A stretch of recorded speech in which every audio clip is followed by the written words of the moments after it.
Hello' everyone, কি খবৰ আপোনালোকৰ? মই এয়া দেখিছেনে ৰাতিপুৱাই ব্ৰেকফাষ্ট বনাবলৈ ওলাইছোঁ। এয়া আনিছোঁ মই সীতাজখলাৰ পৰা পিয়'ৰ দেশী ঘি, আৰু এয়া মই শুকান ৰুটি বনাই লৈছোঁ।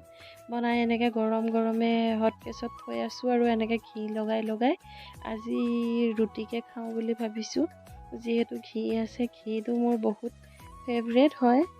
আৰু যিহেতু পিয়'ৰ ঘি মই নিজে গৈ লৈ আহিছোঁ সীতাজখলাৰ পৰা। এয়া আমাৰ ব্ৰেকফাষ্টৰ কাৰণে ৰুটি।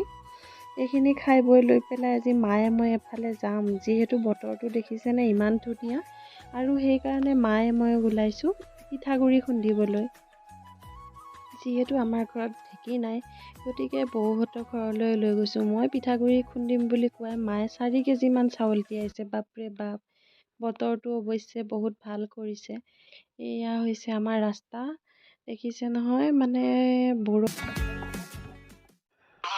আৰু এজনী ছোৱালীয়ে গম পাই বিয়া হৈ যেতিয়া মাকৰ ঘৰত আহিব, মানে ওচৰ চুবুৰীয়া এনেকুৱাকৈ মানে আল পৈচান ধৰে যে তুমি কি খাবা, চাহে খাবা নে কিবাই খাবা।